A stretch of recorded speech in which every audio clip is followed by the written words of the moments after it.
Le 8 mars devient comme un rendez-vous de panne. Oui, comme un rendez-vous de panne, une Saint-Valentin qui s'est un peu transformée dans des rencontres entre des amoureux. Et personne n'est sensibilisé, personne n'a la conscience du thème d'aujourd'hui. Cette journée, en fait, ce n'est pas une journée où on doit aller festoyer. Comme Madame l'a dit, c'est une journée où la femme doit réfléchir sur les acquis de cette lutte qui a été menée par les pionnières. Aujourd'hui, nous sommes bénéficiaires de cette lutte. Et nous aussi, à notre niveau, nous devons réfléchir sur ce que nous devons faire pour que les générations futures puissent en bénéficier encore plus. Le thème national met un accent en parlant d'accroître les ressources nécessaires. Les ressources nécessaires ne sont pas seulement les ressources économiques, c'est aussi la connaissance. Peu importe ce que tu représentes, la fonction que tu représentes, tu vas rencontrer d'autres femmes et d'autres hommes qui vont te discriminer et tu vas vivre des injustices. Et pour cela, nous ne devons pas croiser les bras et subir. Nous devons nous lever et conscientiser aussi d'autres femmes et les hommes qu'on appelle les hommes genrés à nous accompagner dans cette lutte. Mais ces femmes qui sont violées, ces femmes qui sont maltraitées, ces femmes qui se trouvent là devant, on viole, on décapite son mari, ces femmes qu'on viole leurs enfants, qu'est-ce qu'elles auront à dire? C'est bien. On la viole même devant ses enfants. Mais des fois, on peut demander au fils de violer sa propre mère. Et dites-moi, ces femmes-là, qu'est-ce qu'on peut accroître en elles? C'est tout un processus. Il y a trop de blessures. Aujourd'hui, pour que la femme puisse percer, puisse émerger, la femme doit passer par des pratiques dégradantes.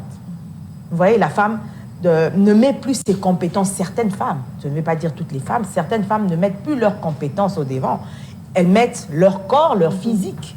Et déjà, quand tu abordes ce chemin, tu es déjà en dehors de la lutte. Tu ouvres déjà une brèche qui ne va pas dans le sens de promouvoir la femme. Vous savez que même dans le milieu professionnel, des fois, moi j'ai été choquée un jour de me retrouver face à un confrère avocat qui me dit « Mais toi les hommes parlent, toi tu parles ». Un confrère avocat qui te dit ça, ce n'est pas juste. Donc il faut te faire comprendre des compétences. Voilà, que nous, ce que nous mettons en avant, ce sont nos compétences. La femme, c'est le pilier de la société, je l'ai dit tout à l'heure. La femme, c'est le fondement, c'est elle. Hein, c'est elle qui donne tout, c'est elle qui donne la vie. Et c'est elle même qui donne la mort. Parce que si nous regardons dans la Bible, Ève a donné la vie, elle a donné la mort aussi en même temps. Donc il faut éduquer la femme. L'éduquer, c'est éduquer toute une nation parce qu'elle donne beaucoup. Oui. Mais c'est vrai qu'aujourd'hui, les réseaux sociaux sont en train de créer des dégâts.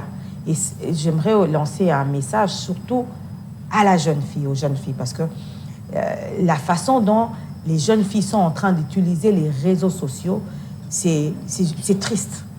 C'est triste de voir les femmes qui, juste pour avoir des vues ou pour avoir des likes, d'autres se dénudent, d'autres tiennent des propos discourtois, d'autres tiennent des propos obscènes, et cela rattrape.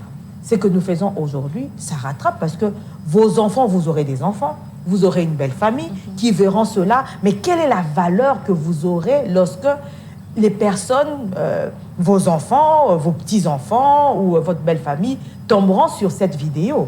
Tout à fait. Et donc, ces genres de vidéos ou ce genre de propos que certaines jeunes filles tiennent, ce sont des propos qui leur enlèvent toute valeur d'une femme bantoue.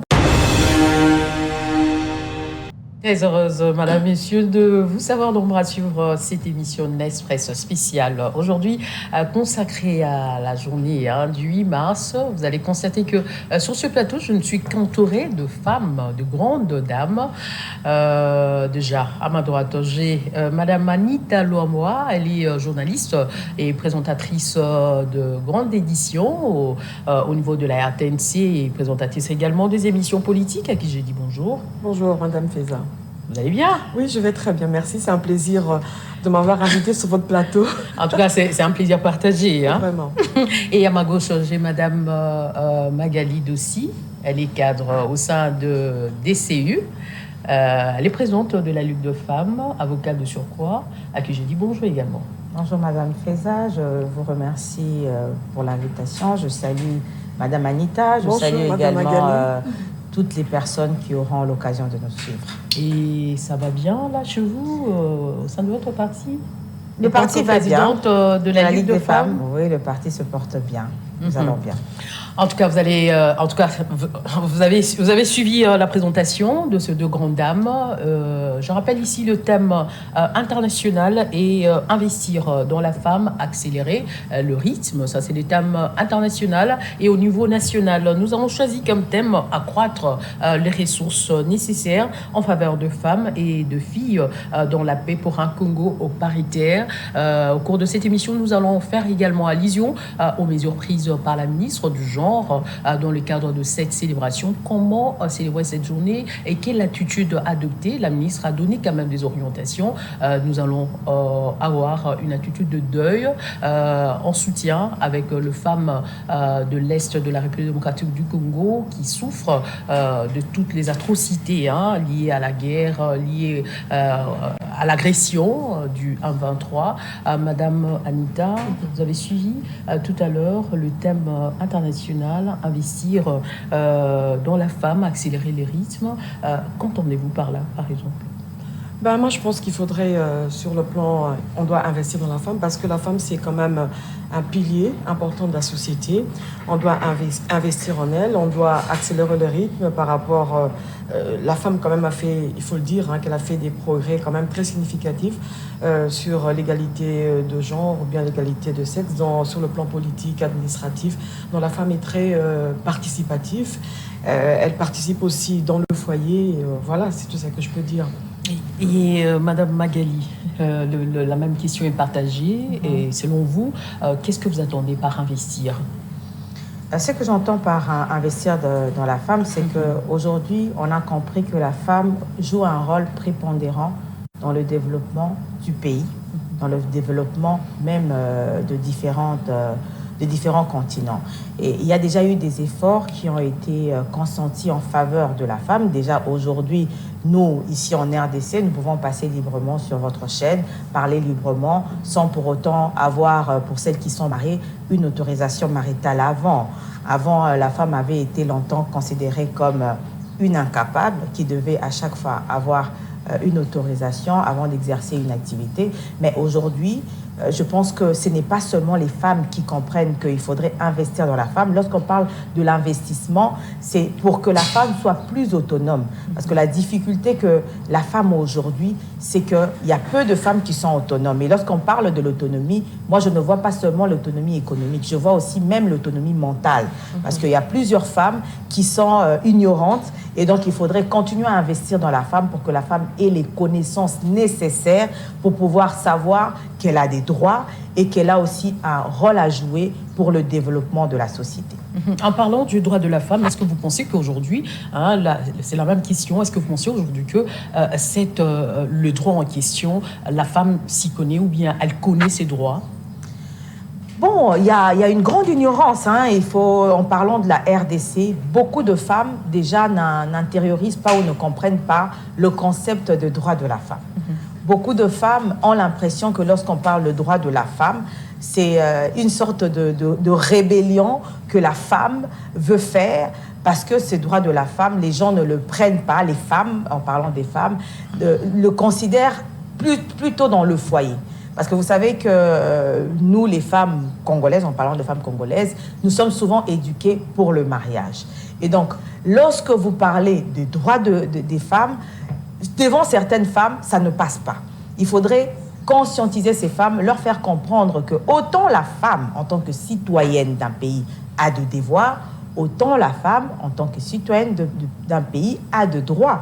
Et nous avons une constitution qui, dans son article 14, garantit cette parité, qui veut dire l'égalité parfaite. Mais cette égalité parfaite, nous ne l'appliquons pas dans le cadre d'un foyer, mais nous l'appliquons dans le cadre d'une société. Et donc, il faudrait aider ces femmes qui sont dans l'ignorance. En fait, ce qui fait que d'autres personnes n'arrivent pas à s'ouvrir lorsqu'on parle de droits des femmes ou d'intérioriser cela. C'est juste parce que ces femmes sont dans l'ignorance et il faudrait les aider à avoir des connaissances pour comprendre que ces droits, autant nous allons à l'école, nous avons le même cursus scolaire, nous avons le même cursus académique que les hommes, nous n'allons pas souffrir sur le banc de l'école pour avoir ces connaissances, pour après les mettre dans les tiroirs. C'est pour pouvoir les pratiquer pour notre épanouissement personnel et aussi pour le développement de notre pays. Anita Lomba, la même question est partagée.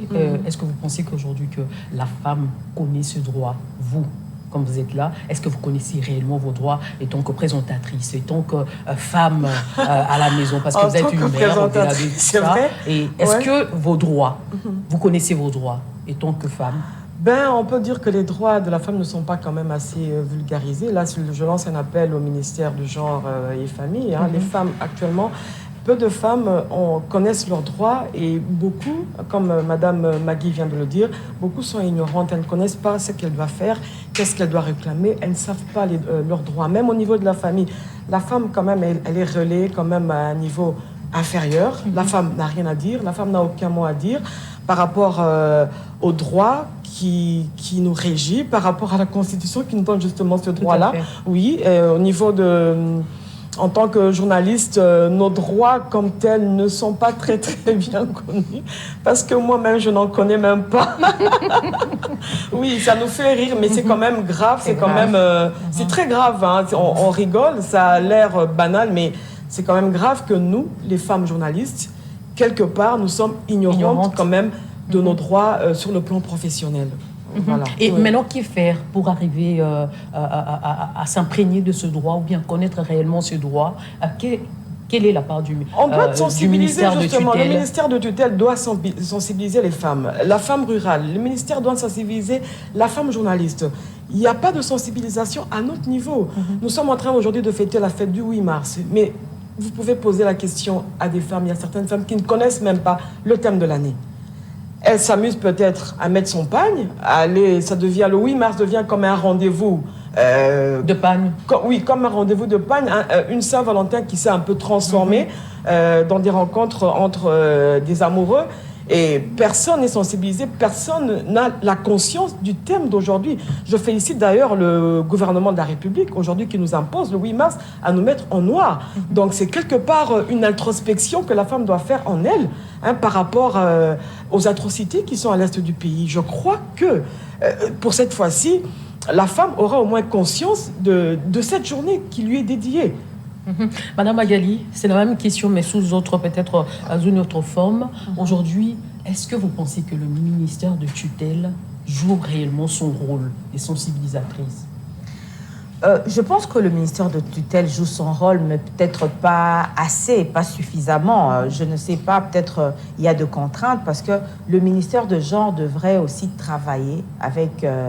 Des partenaires privilégiés comme les ONG, comme les églises, les partis politiques, les écoles, les associations féminines, partout là où on peut transmettre la connaissance à la femme. Comme Madame vient de dire, vous savez que plusieurs personnes ignorent même la signification du 8 mars. Plusieurs femmes se retrouvent à fêter « bonne fête de la femme ». Bon, pour elles, c'est une fête de la femme.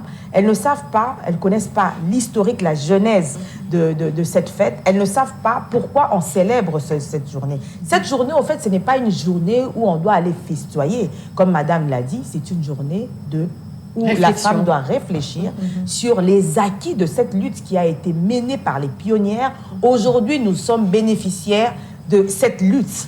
Et nous aussi, à notre niveau, nous devons réfléchir sur ce que nous devons faire pour que les générations futures puissent en bénéficier encore plus. Le thème national met un accent en parlant d'accroître les ressources nécessaires. Les ressources nécessaires ne sont pas seulement les ressources économiques, c'est aussi la connaissance, comme je dis, parce que lorsqu'il faut sensibiliser, il faut faire comprendre à la femme ce qu'elle doit faire, c'est le rôle qu'elle doit jouer. Nous ne devons pas attendre d'être des bénéficiaires, mais chacune de nous, nous devons être un maillon d'une chaîne pour que la femme devienne réellement autonome.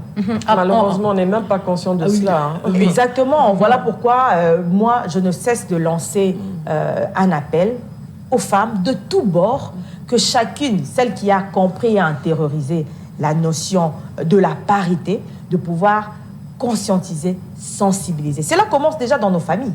Si toi, mère, tu es consciente que ce n'est pas un privilège que de pouvoir jouir de tes droits, c'est quelque chose qui te revient de droit, excusez-moi pour la tautologie, c'est quelque chose qui te revient de droit, tu vas inculquer cela à tes enfants. Vous savez qu'il y a des ménages, il y a des foyers où il y a une différence entre le garçon et la fille. On fait comprendre à la fille que yo kobala na yo. Moi, mon bal yenda kobutapo ya kobala. Mais nous autres, nous avons eu la grâce de vivre dans des familles où vous étiez tous mis au même pied d'égalité. On vous éduquait de la même façon, on vous a donné les mêmes chances pour réussir. Et moi, pendant longtemps, je n'étais pas consciente de discrimination et des injustices et des difficultés auxquelles je ferai face plus tard. Parce que pour moi, j'ai grandi, je peux dire, dans un environnement paritaire.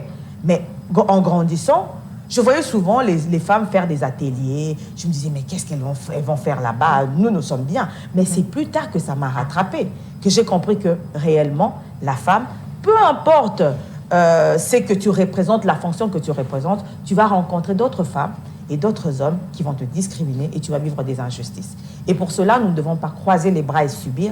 Nous devons nous lever et conscientiser aussi d'autres femmes et les hommes qu'on appelle les hommes genrés à nous accompagner dans cette lutte. Anita, Madame Feza, je voulais quand même rebondir. Oui, rebondissez. Madame Magui vient de dire par rapport à la parité. Faites également allusion à l'historique de cette lutte.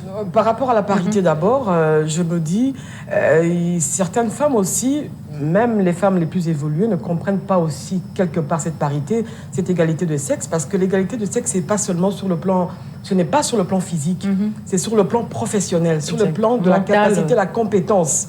La compétence. Parce qu'aujourd'hui, les femmes crient égalité de sexe. Nous sommes pareils aux hommes. Mais attendez, la création du monde, le monde n'a pas été créé ainsi. L'homme dominera toujours sur la femme sera toujours en dessous de l'homme. La femme doit comprendre qu'elle a quelque chose à apporter. Elle doit comprendre qu'elle est égale à l'homme sur le plan professionnel uniquement. Donc je voulais juste rebondir à ce que Madame Magui vient de dire tout à l'heure. Mais j'aimerais quand même enrichir ce que Madame a dit, parce qu'il faudrait que ceux qui nous suivent comprennent. Lorsque Madame dit que l'homme dominera sur la femme, là on le parle dans le cadre d'un foyer. Parce que dans le cadre professionnel, je l'ai bien dit, c'est comme ça que je voulais vraiment insister, parce que beaucoup de personnes, vous savez que même dans le milieu professionnel, des fois, moi j'ai été choquée un jour de me retrouver face à un confrère avocat qui me dit, mais toi les hommes parlent, toi tu parles. Non, ça, un confrère avocat qui te dit ça, ce n'est pas juste. Donc, il faudrait faire comprendre, des compétences. Voilà, que nous, ce que nous mettons en avant, ce sont nos compétences. Ce pourquoi nous luttons, c'est ce qui nous doit nous revenir de droit en rapport avec nos compétences. Non pas parce que nous sommes des femmes, nous devons être favorisées, mais parce que nous pensons que nous méritons de pouvoir accéder aux mêmes droits, aux mêmes avantages que les hommes. D'accord, mais là, si nous faisons maintenant allusion à l'avancée de ce droit de la femme aujourd'hui, nous pouvons l'évaluer à quel niveau ? À quelle hauteur?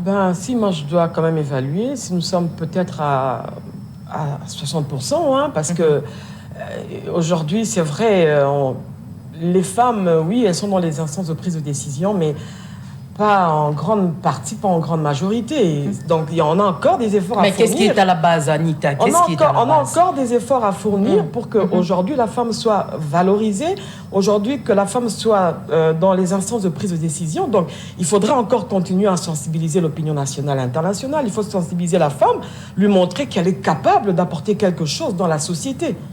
Donc on doit continuer avec la sensibilisation au niveau des décideurs, au niveau de nous les journalistes, au niveau des avocats. On doit continuer à sensibiliser la femme congolaise. Madame Magali, est-ce que vous pensez que nous sommes à quelle hauteur aujourd'hui en termes de pourcentage de l'évolution de ce droit de la femme? Je pense que Madame Anita a été clémente. Moi, je dirais 40%. Ouais, je dirais. Mais qu'est-ce qui fait que non, nous sommes en train de rire, mais qu'est-ce qui fait que la femme ne puisse pas évoluer malgré toutes les avantages qu'on l'offre? Moi, je dirais que c'est d'abord une question, c'est un état d'esprit, une question de mentalité. La femme elle-même doit d'abord comprendre ce qu'elle vaut. Aujourd'hui, dans notre pays, nous le disons peut-être pas assez, on est en train de faire la promotion des antivaleurs. Vous voyez que aujourd'hui, pour que la femme puisse percer, puisse émerger, la femme doit passer par des pratiques dégradantes. Vous voyez, la femme ne met plus ses compétences, certaines femmes, je ne vais pas dire toutes les femmes, certaines femmes ne mettent plus leurs compétences au devant. Elles mettent leur corps, leur physique. Et déjà, quand tu abordes ce chemin, tu es déjà en dehors de la lutte. Tu ouvres déjà une brèche qui ne va pas dans le sens de promouvoir la femme, mais tu es en train je sais pas, de créer un boulevard que nous essayons de fermer. Pourquoi? Parce que la femme, moi je le dis et je ne cesserai de le dire, que les compétences de la femme sont avérées et ne font objet d'aucun doute. Il faudrait que la femme en ait conscience. Et aussi, nous vivons dans une société où il y a beaucoup de stéréotypes sur la femme journaliste, sur la femme politicienne, sur la femme avocate, sur les femmes en général. Il y a beaucoup de stéréotypes. Il faudrait se dépasser cela. Assumer que lorsqu'on veut quelque chose, il y a un prix à payer. Pour cette lutte, il y a un prix à payer. Ça sera peut-être les préjugés, ça sera peut-être le rejet dans la famille. Je vais vous donner une petite anecdote. Rapidement, parce que... Très rapidement, la première fois que j'avais commencé une émission, j'ai fait une émission politique, et il y avait tellement d'insultes des amis de l'opposition. Et ma mère, lorsqu'elle a suivi, elle lisait les commentaires, elle m'a dit non, mais il faut arrêter. Ne fais plus. J'ai dit à ma mère, mais non, moi je me suis engagée sur un chemin, je vais assumer. C'est maintenant à vous, les membres de ma famille, d'assumer, de vous préparer, parce que les insultes, il y en aura. Combien de femmes peuvent faire face à ce genre d'hostilité pour avancer? Et donc, moi je dirais, c'est vraiment une question de mentalité, d'état d'esprit.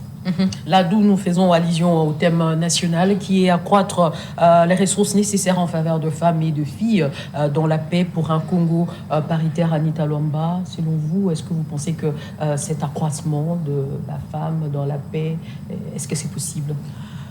Oui, c'est possible, mais avec ce qui se passe, parce que le thème est vraiment, c'est un thème évocateur qui est lié aussi à la situation sécuritaire dans la partie est du pays. Bon, accroître, oui, mais ces femmes qui sont violées, ces femmes qui sont maltraitées, ces femmes qui se trouvent là devant, on viole, on décapite son mari, ces femmes qu'on viole leur enfant. Qu'est-ce qu'elles auront à dire? C'est bien. On la viole même devant ses enfants. Mais des fois, on peut demander au fils de violer sa propre mère. Et dites-moi, ces femmes-là, qu'est-ce qu'on peut accroître en elles? C'est tout un processus. Il y a trop de blessures. Donc je sens l'émotion. Hein? Oui. Voilà pourquoi nous sommes en noir, en solidarité avec ces femmes de l'Est victimes des violences sexuelles. Madame Magali, la même question. Si je dois continuer à parler d'émotion, on continuera à parler donc. Moi, je pense qu'il faut parler de deux catégories des femmes, ou des femmes qui vivent dans deux réalités différentes, c'est-à-dire la femme de l'Est, qui, elle, cette journée ne lui dit absolument rien. Ce qu'elle veut, c'est pouvoir vivre une vie comme elle le vivait avant, dans la paix. Cette femme qui est la première victime des différentes atrocités, de la barbarie des agresseurs de la RDC.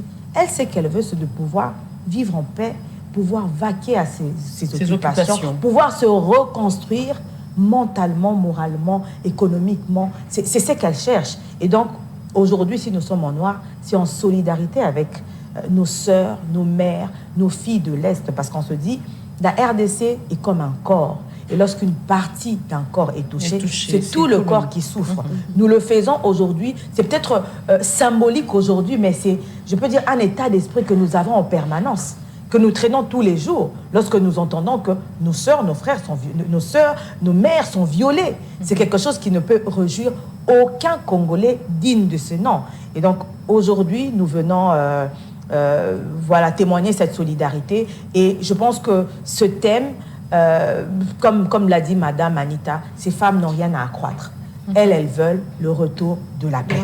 C'est ce qu'elles veulent. Et maintenant, les femmes du reste de la RDC, elles, il y a des ressources auxquelles certaines femmes ont déjà eu accès, ces ressources on doit accroître ces ressources pour que ces ressources puissent faire que ces femmes puissent créer encore des activités qui seront génératrices de revenus et créer aussi des cadres pour pouvoir aider les femmes, j'insiste sur la connaissance, pour pouvoir aider les femmes à pouvoir savoir comment se prendre en charge. Et là, nous faisons allusion à nos sœurs, nos sœurs qui sont dans la partie Est, à qui nous transmettons vraiment notre solidarité. L'émission Nespress vraiment est de cœur avec vous et nous compatissons à toutes les atrocités qui se déroulent dans cette partie du pays. Et Madame Anita, selon vous, comment faire restaurer cette paix dans la partie Est du pays?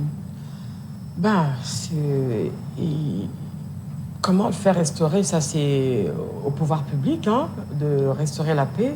Il y a une diplomatie, excusez-moi, qui doit agir.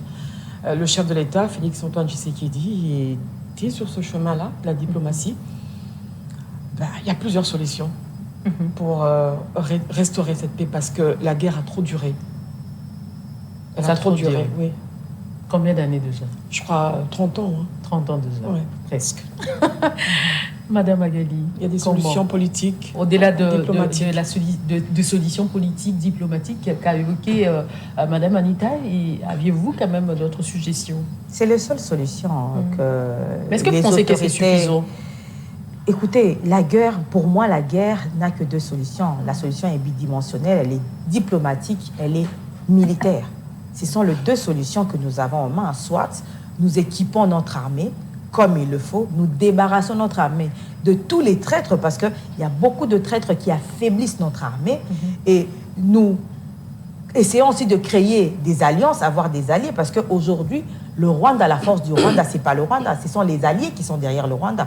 Vous entendrez que la communauté internationale ou l'Union européenne veut mettre de l'argent pour pouvoir exploiter des ressources dont les terres du Rwanda ne regorgent pas. C'est parce que le Rwanda a des alliés. Et donc ça, c'est le chemin diplomatique qui fera que nous puissions avoir des alliés. Parce que cette guerre, il ne faudrait pas seulement qu'elle s'arrête aujourd'hui pour que demain encore, qu'elle puisse recommencer. Parce qu'il y a des cycles comme ça où on arrive à mettre fin à la guerre et puis après quelque temps, elle redémarre encore. Il faudrait qu'on puisse en finir définitivement. Et pour cela, nous devons avoir une armée forte. C'est là, mais au-delà de la solution diplomatique, c'est avoir une armée forte et des citoyens qui sont et dans l'armée et dans les frontières de la RDC, des patriotes. Parce que nous avons vu tout le long de cette guerre qu'il y a même des Congolais, des citoyens congolais qui collaborent avec les agresseurs. Et il faudrait qu'on puisse faire naître ce sursaut de patriotisme au sein de chaque Congolais, qu'on se dise on ne va pas trahir notre pays à cause de l'argent. Et je pense que ça va créer un mur pour que ce genre d'agression ne puisse plus se répéter. Et puis la RDC ne doit pas toujours continuer à subir, comme elle vient de le dire. On doit agir. Parce qu'on a l'impression, on nous attaque, nous pleurnichons, on nous attaque, nous pleurnichons, on ne fait rien. Notre diplomatie n'est pas très agissante plutôt, j'allais dire. Donc, il faut qu'il y ait une volonté politique. Déjà, je crois qu'elle a déjà commencé au niveau du sommet de l'État. Aujourd'hui, le Rwanda est pointé d'un doigt accusateur que c'est lui le véritable agresseur de la République démocratique du Congo.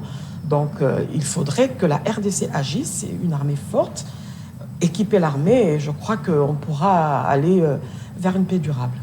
Mais au-delà du traîtrisme qu'a fait allusion Madame Magali au sein de notre armée, est-ce que vous pensez que nous pouvons espérer à un Congo paritaire dans les jours à venir? Oui, c'est un processus. C'est un processus. C'est au fur et à mesure. Ça ne changera pas du coup d'un jour au lendemain, mais c'est un processus. Je crois que c'est possible.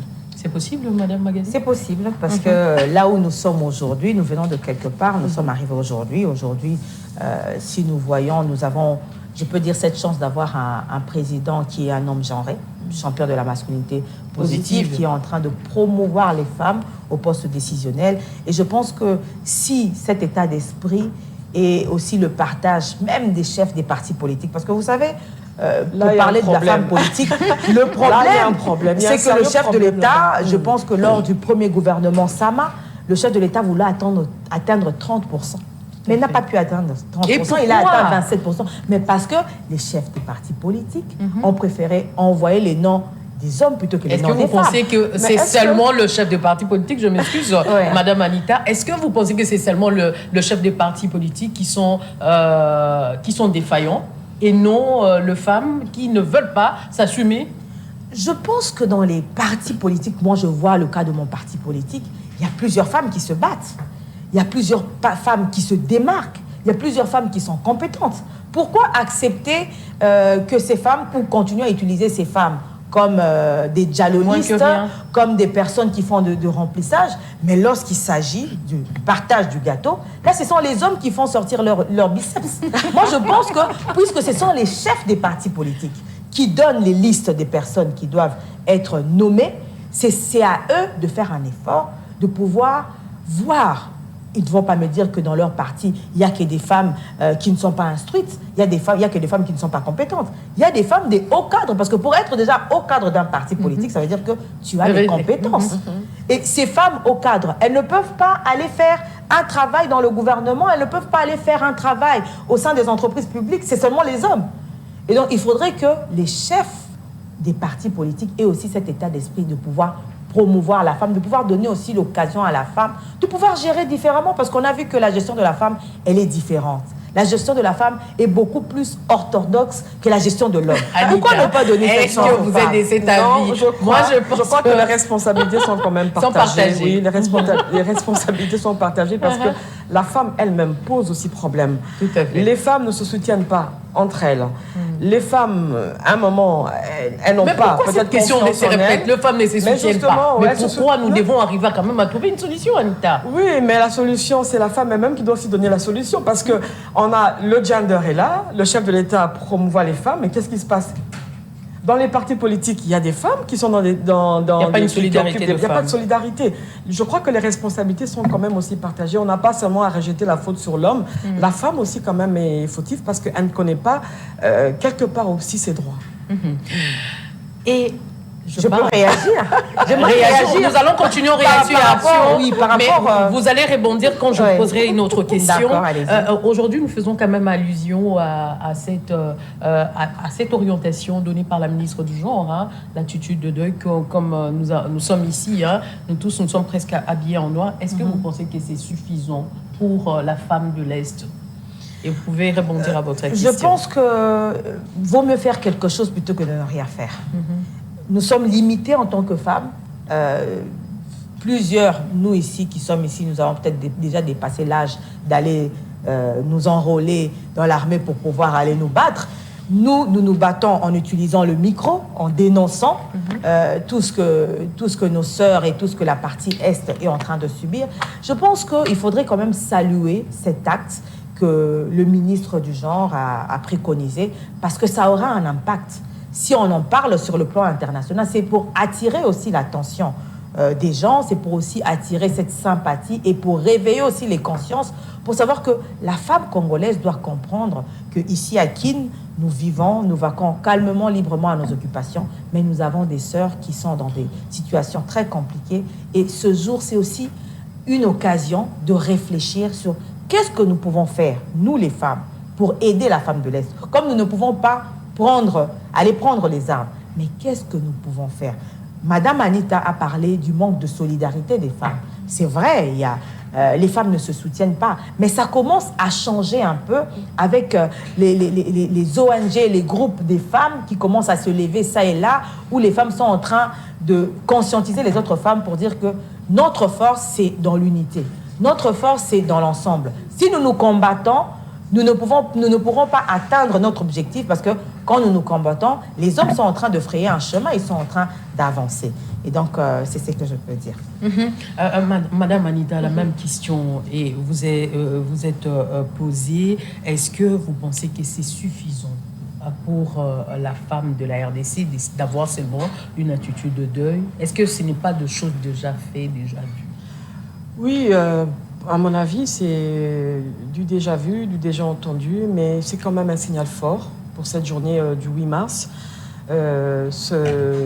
mettre une tenue noire en solidarité avec les populations, la femme victime de l'Est du pays.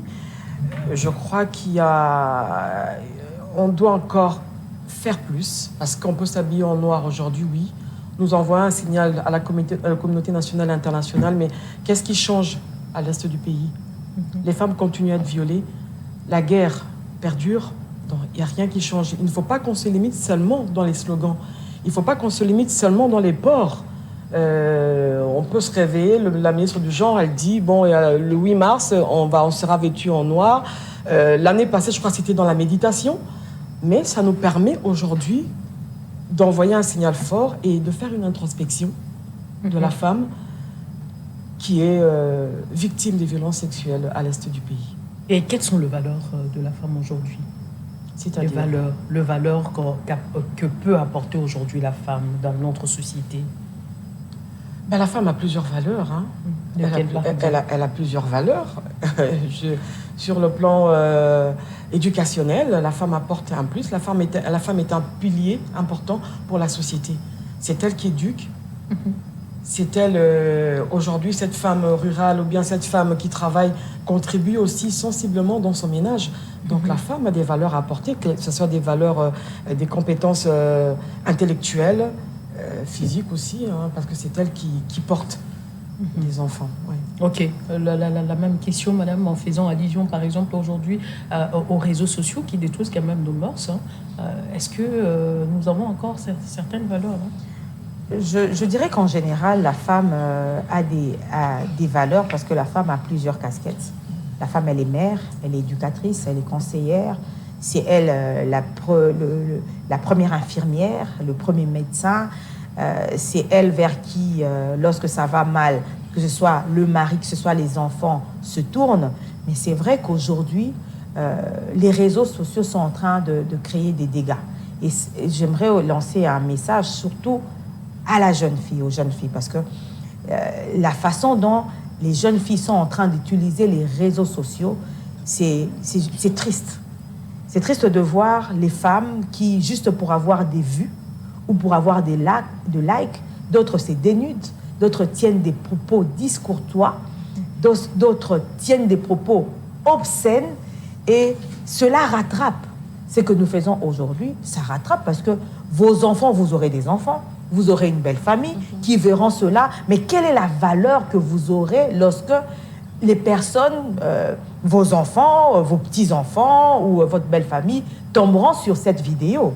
Tout à fait. Et donc, ces genres de vidéos ou ce genre de propos que certaines jeunes filles tiennent, ce sont des propos qui leur enlèvent toute valeur d'une femme bantou, parce que nous restons bantou. Il ne faudrait pas qu'on puisse copier ce qui se passe à l'Occident, parce que l'Occident, ils ont leur culture. Il y a des dépravations de mœurs. Voilà, ils ont leur culture. Et ici, nous sommes en train de vivre vraiment, comme le dit madame, la dépravation de mœurs, et il faudrait que ça s'arrête. Et à quel niveau la ministre ou bien le ministère des tutelles, du genre de famille-enfant, peut s'impliquer dans cette affaire? À quel niveau? Je viens de le dire tout à l'heure, c'est la sensibilisation. Peut-être on peut voter des lois, je ne sais pas, au niveau du Parlement. Des restrictions, par exemple? Oui, il faut des restrictions, il faut qu'il y ait des lois, il faut qu'il y ait des sensibilisations, parce que ça ne va pas. Il y a vraiment une dépravation des mœurs. On fait n'importe quoi, à n'importe quel moment. Et j'ai comme l'impression que le ministère même du genre est presque absent dans l'éducation de la jeune fille. Oui. Et apparemment, aujourd'hui, le ministère ne reste que la journée du 8 mars. La journée du 8 mars, c'est là où nous voyons la ministre de tutelle, le ministère de tutelle, faire des actions. On a des colloques, on a tout ça, mais on ne sent pas le ministère du genre et famille sur le terrain. Il faudrait qu'on sensibilise plutôt la jeune fille. La jeune fille n'est pas sensibilisée. La jeune fille est abandonnée à elle-même. Il y a absence totale du ministère du genre et famille. En tout cas, je suis désolée de le dire, mais c'est ça la triste réalité. Parce que loin même de son ministère, là, vous allez voir de jeunes filles faire du n'importe quoi tout autour de ce ministère. C'est aujourd'hui. En tout cas, nous appelons le ministère de descendre tout autour du ministère, de voir les jeunes filles qui traînent là, parce que ça vaut quand même la peine de les éduquer, de les récupérer. Il y a de l'argent qui sort pour le 8 mars. Tout à fait. il y a tout plein d'activités qui se font. C'est ce 8 mars qu'on sent qu'il y a un ministère du genre et famille, mais en dehors de ça, qu'est-ce qui se passe? Il n'y a aucune sensibilisation. Je pense qu'il ne faudrait pas être de bourreau du ministère de genre, parce que c'est vrai que c'est nous... Non, ça relève quand même de sa compétence. Hein. Et laissez-moi cheminer. Nous regardons vers le ministère du genre le 8 mars. Mais tout le long de l'année, il y a des activités que le ministère organise. On ne le sent pas sur terrain. C'est vrai justement. qu'on ne le sent pas, mais ce n'est pas comme si le ministère ne faisait rien et qu'il n'attendait que le 8 mars. Ça serait faux, parce qu'il y a des activités. Mais sur terrain, il n'y a pas de résultat. C'est l'impact. C'est l'impact. Moi, je ne dis pas que le ministère ne fait rien. Moi, je parle des impacts par rapport à tous ces ateliers qui sont en train d'organiser. Sur le terrain, on ne le sent pas. On a l'impression de sentir le ministère du genre. Par exemple, la journée du 8 mars, elle se fait sentir. On est en train de dire la même chose, que c'est l'impact qui est faible. Mais aussi, lorsqu'on parle de la jeune fille qui se méconduit, ce n'est pas au ministère de genre de sanctionner. Le ministère peut conscientiser, sensibiliser. Elle a une part de responsabilité. Mais ce n'est pas à elle de sanctionner. Elle n'a pas les armes on ne dit pas pour sanctionner. On ne dit pas que le ministère de... J'ai suivi votre pas logique. Sanctionner. On parle de voter des lois. J'ai suivi votre logique. Allez-y. Vous savez, chaque ministère a ses attributions. Et lorsqu'il s'agit de sanctions, il y a le ministère de la Justice, il y a le ministère du numérique. Aujourd'hui, nous avons une loi. Sensibiliser, madame. Aujourd'hui, nous avons une loi sur le numérique. Oui. Ce n'est pas dans les attributions du ministère de tutelle du ministère du genre. Il ne faudrait pas sensibiliser la jeune fille. Madame Anita, laissez-moi avancer. Moi, je pense que le rôle du ministère, c'est de pouvoir sensibiliser et de conscientiser la jeune fille et la femme. Et pour cela, le ministère doit avoir de partenaires, comme je le dis, en commençant par l'école. Parce que c'est à l'école qu'on conscientise, qu'on sensibilise, qu'on éduque les enfants. Moi, je me rappelle, à notre époque, on avait un cours d'éducation à la vie. Je ne sais pas si aujourd'hui, il y a encore ce programme d'éducation à la vie. À travers ce programme, on peut éduquer la jeune fille, comment elle doit se comporter dans la société, quelles sont les choses qu'elle doit éviter et quelles sont les conséquences des actes qu'elle pose. Vous voyez? Et tout cela... Je pense qu'il faudrait peut-être, comme nous ne sommes pas dans ce ministère, est-ce que c'est un problème de moyens? Est-ce que c'est un problème de politique? Est-ce que c'est un problème de stratégie? Il faudrait que le ministère puisse intensifier ses actions pour qu'il y ait beaucoup plus d'impact. Et je pense que quand on parle de ce thème de accroître les ressources nécessaires pour les femmes, il faudrait que les ministères aussi puissent accroître les ressources pour pouvoir impacter le plus de femmes possible. Mais on ne doit pas toujours s'arrêter dans des thèmes. Il faut qu'il y ait, comme vous le dites, il faut qu'il y ait un impact positif sur le terrain. Il a le rôle de sensibiliser la jeune fille. Aujourd'hui, c'est ce ministère qui a cette charge. On appelle ministère du genre famille et enfants. Ils ont cette responsabilité de sensibiliser les jeunes filles. Aujourd'hui, nous sentons que ce ministère est quand même absent. Ce sont des réalités. Il faut le dire, c'est comme ça. En tout cas, ça, c'est mon avis. Oui, en tout cas, je suis tout à fait d'accord avec vous. Hein. Mais, Madame Magali, quand on grandissait dans les écoles, tu as fait allusion, on voyait quand même, pendant un moment, le ministère descendre. Il a envoyé ce genre, c'est pour sensibiliser les jeunes filles uniquement sur certaines matières précises. Mais est-ce qu'aujourd'hui, nous le voyons encore? Aujourd'hui, je ne sais pas si ça continue d'exister, si ça ne continue pas d'exister ou si c'est peut-être un problème, comme je le dis, un problème de politique du ministère, un problème de moyens. Mais il faudrait que le ministère puisse revoir. Parce qu'à l'époque, ça impactait plusieurs personnes. Et lorsque nous regardons, c'est vrai que même nos parents disent qu'à leur époque, c'était mieux que nous disons qu'à notre époque, c'est mieux que les générations à venir. Mais ce qui est sûr, c'est que la situation est en train de se dégrader au fur et à mesure que nous avançons. Et c'est maintenant à ces autorités, au ministère, de pouvoir s'impliquer pour pouvoir résoudre le problème, pour qu'on puisse arrêter l'hémorragie, parce que ce sont nos enfants, ce sont des générations qui vont être sacrifiées. Et ce sont ces générations qui sont appelées demain à prendre la relève. Ce sont ces générations qui sont appelées demain à passer ici, à parler. Mais une femme qui s'est dénudée, par exemple, sur les réseaux sociaux, elle va venir se tenir ici pour dire quoi aux gens qui vont la suivre? Vous voyez, ce sont des choses qu'il faudrait vraiment solutionner le plus rapidement possible. Et là, nous allons directement, nous sommes toujours en soutien en faveur de la femme de l'Est. La collecte de fonds prévue par le ministère du Genre pour soutenir ce femme-là, violée, déplacée et tout.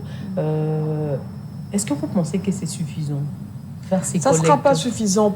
On pourra faire une collecte. On peut arriver à 5 millions de dollars, 10 millions de dollars, tant que la paix n'est pas encore retournée dans la partie est du pays.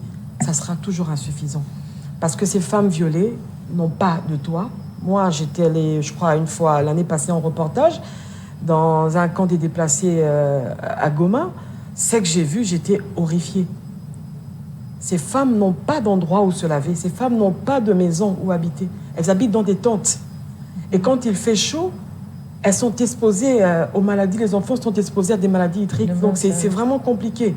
Donc, on peut faire une collecte, c'est bien pour encourager, mais ça ne sera pas suffisant. Mais est-ce que ça va d'abord atteindre l'objectif? Espérons que ça atteindra aussi l'objectif. Espérons aussi que cet argent collecté arrivera aussi aux bénéficiaires. C'est ça aussi le problème.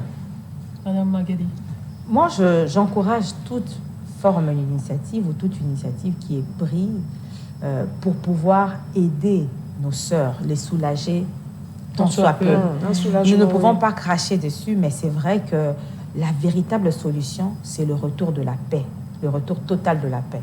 Mais en tant que femme, si nous pouvons participer pour aider ces femmes, mais comme le dit Madame Anita, c'est la gestion de ces fonds aussi que nous allons prendre de nos assiettes pour donner qui nous fait peur, parce que souvent ici, nous savons que malheureusement, le Congo excelle en détournement. Vous allez collecter 5 millions, 10 millions, et au finish, il n'y aura que 500 000 qui va parvenir au destinataire. D'autres vont détourner cela pour leurs propres besoins et pour leur propre intérêt. Il faudra que le ministère puisse veiller et que nous puissions avoir la preuve que ce que nous aurons donné, qu'il y ait une transparence, une traçabilité, qu'on voie que ce que nous avons donné a fait tel montant et ce montant a servi à ça, à ça. Il faudrait qu'il y ait cette redevabilité envers nous qui aurons contribué avec le peu que nous aurons. Est-ce que par rapport à ça, il ne peut pas y avoir une commission mise en place pour accompagner ces fonds? La commission, elle peut être mise en place, mais la gestion des fonds, est-ce que ce montant arrivera tel qu'elle a été récoltée? C'est là le problème. C'est là le problème. Moi, je pense que tout dépendra des personnes qui feront partie de cette commission. Ce n'est pas la première fois que le ministère fasse ce genre de collecte. Mais par rapport à vos idées, quand même, pouvez donner quand même certaines idées pour que cela ne puisse plus se répéter, Madame Anita. Oui, il faudrait pas que nous puissions être des fatalistes. Non, parce que donnons quand même nos idées. Tous les Congolais sont des détourneurs. Voilà. Si on vous met Madame Anita, je suppose que vous n'allez pas détourner. Non, il faudrait faire un choix, des bons choix, personnes. des personnes qui seront intègres, des personnes qui ont déjà des patriotes, des personnes qui savent que ça, c'est pour aider nos sœurs qui sont réellement dans le besoin. Est-ce qu'il y a lieu quand même d'associer nos pères de église, nos pères spirituels? Bon, je ne sais pas. Ça, c'est la politique du ministère du genre. Non, ça, c'est la politique du ministère. Là, nous sommes en train quand même d'aider. Parce que le ministère va travailler avec des relais. Ils ont déjà mis en place une commission pour faire parvenir ces fonds aux populations de l'Est du pays. Mais là, nous sommes en train de parler pour que ces fonds-là ne puissent pas être détournés. Mais est-ce qu'on saura s'ils ont été détournés ou pas? Moi, je pense que le ministère déjà, l'année passée, on n'a pas eu le compte rendu. Le ministère va travailler avec des relais. Il va travailler peut-être avec les églises, peut-être avec les ONG, mais il faudrait que le ministère puisse s'assurer que les personnes ou les structures avec lesquelles sont fiables, crédibles. Il ne faudrait pas qu'on puisse aller donner à un détourneur une possibilité de détourner. Comment on saura que c'est un détourneur? Écoutez, aujourd'hui, c'est devant les faits qu'on découvre la personne. Madame Anita, il y a des personnes qu'on connaît. Il y a même des pères d'église qu'on connaît qui ne sont pas sérieux devant l'argent. Et cette personne, déjà, si déjà tu sais que cette personne n'est pas sérieuse face à l'argent, il ne faudrait pas aller tenter la personne parce que la personne va tomber. Il y a beaucoup, en matière d'argent, il y a beaucoup à redire. Bon, en tout cas, Madame Anita, Madame Magali, nous sommes presque à la fin de notre émission parce qu'on nous signale par la technique. Mais est-ce qu'aujourd'hui, on peut dire que éduquer une femme, c'est éduquer toute une nation. Est-ce que c'est sur le plan physique ou bien sur le plan réalité, est-ce que c'est encore du poids, cet adage-là? Oui, absolument, parce que la femme, c'est le pilier de la société, je l'ai dit tout à l'heure. La femme, c'est le fondement, c'est elle. Hein, c'est elle qui donne tout, c'est elle qui donne la vie. Et c'est elle même qui donne la mort, parce que si nous regardons dans la Bible, Ève a donné la vie, elle a donné la mort aussi en même temps. Donc il faut éduquer la femme, l'éduquer, c'est éduquer toute une nation, parce qu'elle donne beaucoup. Oui. Est-ce que nous ne semblons pas rater cette éducation, Madame Magali? Il y a plusieurs facteurs. Il y a plusieurs, voilà, ici, il y a avec plusieurs, nos réseaux sociaux et tout. Il y a plusieurs Est-ce que nous ne facteurs. semblons pas rater cette éducation de nos jeunes filles? De plus en plus, quand même, mais il y a plusieurs facteurs ou plusieurs causes ou plusieurs raisons qui sont à la base Lequel, par exemple, citez-le rapidement. Je peux dire que c'est l'irresponsabilité des parents. Cette irresponsabilité qui a aussi plusieurs causes, parce qu'aujourd'hui, nous voyons qu'un parent qui n'a pas les moyens d'éduquer son enfant, cet enfant est obligé d'aller peut-être se prostituer ou d'aller faire une activité pour pouvoir subvenir aux besoins des parents. C'est-à-dire que le parent perd même son autorité sur l'enfant. Et lorsque l'enfant fait n'importe quoi, le parent ne peut rien dire ni rien faire. Et moi, je reste convaincue que la femme reste celle qui éduque, et éduquer une femme bien éduquée va bien éduquer ses enfants à son tour. Une femme qui est mal éduquée on ne reproduit que ce qu'on a. Et doit se battre pour avoir un travail de sang. Hein.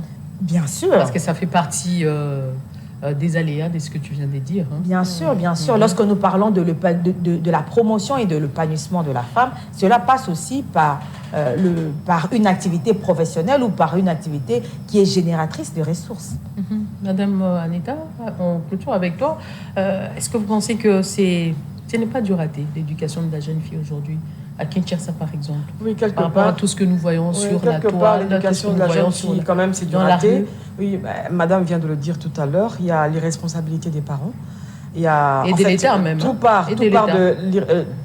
part de la responsabilité. En fait, l'État est quand même pointé aussi d'un doigt accusateur, parce que il n'y a pas de travail, il n'y a rien. Les parents qui se retrouvent, il est pauvre, il n'a pas à manger, et il est prêt à donner sa fille en mariage. Il y a des parents qui envoient même leur fille à se prostituer. Et du coup, il y a inversion des valeurs. C'est l'enfant qui devient parent, le parent devient enfant. Et c'est l'enfant qui pourvoit, qui subvient aux besoins de la famille, même qui paye même le loyer de la maison et la nourriture. Alors, c'est trop compliqué avec ce qui se passe dans les réseaux sociaux, ce qui se passe sur la dépravation des mœurs. C'est vraiment trop compliqué. En tout cas, ça a été un plaisir, un énorme plaisir pour moi de partager avec vous ce plateau. Là, vous avez une minute pour conclure rapidement. Madame Magali, moi, j'aimerais lancer un appel à la jeune fille, à la femme, de savoir qu'il faudrait qu'on puisse mettre nos compétences de l'avant. Il ne faudrait pas que, parce que Dieu a fait que tu sois belle, que tu aies des formes généreuses, que tu mettes ces formes ou ta beauté au devant pour pouvoir avoir accès à ce que tu veux. Il faudrait que nous puissions être des modèles des générations à venir, des modèles pour nos enfants, des modèles pour nos petits-enfants, des modèles dans les quartiers où nous vivons, et nous devons avoir des attitudes responsables. C'est l'appel que je lance à toi la jeune fille, à toi la femme, qui, les réseaux sociaux, pour avoir des vues, pour avoir de likes, tu te compromets en tenant un langage obscène, en ayant de postures qui ne va pas dans le sens de promouvoir la femme. Il est temps de revenir à la raison et de rectifier le tir. Et à la femme de l'Est? À la femme de l'Est, nous sommes solidaires avec nos sœurs et nos mères, nos filles qui vivent des atrocités. Nous vous portons dans nos prières, et aujourd'hui, comme tous les jours, nous ne cessons de compatir à ce qui vous arrive. Nous ne cessons d'interpeller les autorités, tant civiles que militaires, de pouvoir s'impliquer encore davantage pour que la paix soit totalement restaurée dans l'Est du pays. Une minute, madame. Oui, voilà, par rapport au thème national, moi, je lance un appel au président de la République, champion de la masculinité positive. de continuer à faire une diplomatie très agissante pour le retour véritable dans la partie est du pays. Et je dis que je suis de cœur avec les femmes victimes des violences sexuelles dans la partie est du pays. Par rapport à la jeune fille aujourd'hui, je la demande de connaître ses valeurs et de ressortir ses capacités. Merci. En tout cas, merci. C'est à moi de vous remercier et de vous dire encore de revenir prochainement pour un autre numéro. Vous êtes, le plateau est grandement à vous, le dame. Vous nous suivez, venez participer à cette émission consacrée beaucoup plus à ce mois de mars. Pour la femme, parler de la femme, parler de ce qui nous dérange. Et voilà qui met un terme à cette émission. J'ai reçu pour vous ici Madame Anita Luamboa. Elle est journaliste, présentatrice des émissions politiques et de grandes éditions. Et aussi Madame Magali Dossi. Elle est cadre au sein de la DCU et aussi avocate. En tout cas, je vous dis merci et retrouvons-nous prochainement avec un autre numéro.